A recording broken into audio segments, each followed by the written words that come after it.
When I graduated from Queensland University with a degree in early childhood education, I chose to ask the Education Department for a job in the worst school in Brisbane.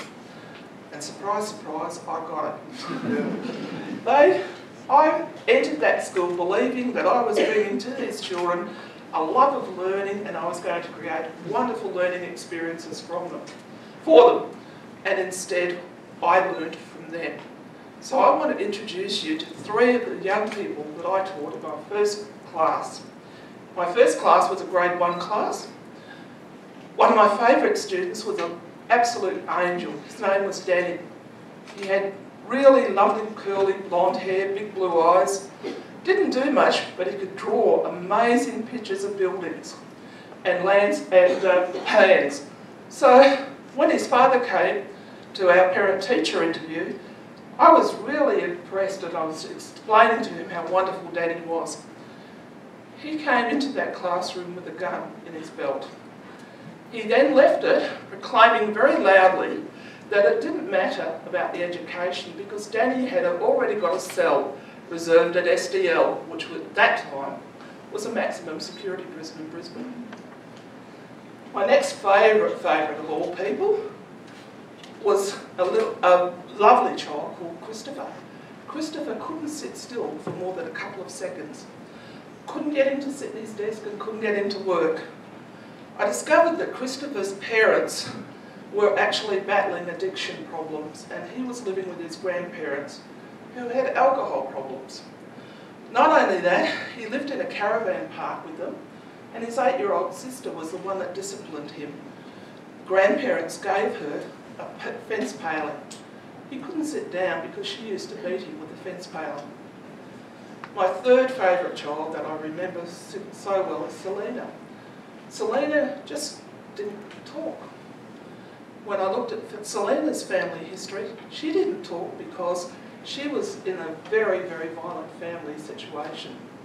And her way of dealing with that trauma and stress was simply to stop communicating. She became what we call an elective mute. I wish I had known then what I now know about dealing with childhood trauma and stress and how it impacts significantly on the neurological, social and emotional development of children.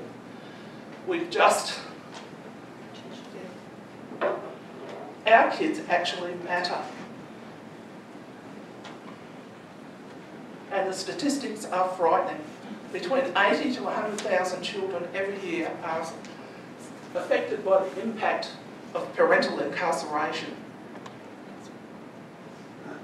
Substantiated claims of child abuse have risen from 32,000 in 2010 to 42,000 in 2014 and 15, and they continue to rise.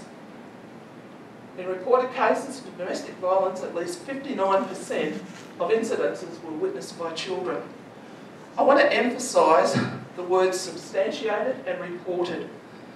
The investigators who came up with these statistics all said that these were underreported incidences and that they estimate that the actual number of children affected by these situations is in fact double what we have there as statistics. Being a mother and a grandmother, I couldn't live with this. So I started an organisation called TJILLARI Justice, which is a children's justice organisation. We are a not-for-profit, we're an incorporated body, we're a not-for-profit, and the people that do the work for us are all volunteers. Our solutions to this are to develop, not discipline. And at the moment we're working on advocacy, and you may have seen the children's rights poster out in the lobby. We're also working on education and training for parents and carers. This is our wonderful poster, and it was being developed by a brilliant lady called Carolyn Brooks. This has now been accepted by the Human Rights Commission here to underpin and to be used in reference to their research on children in correctional centres.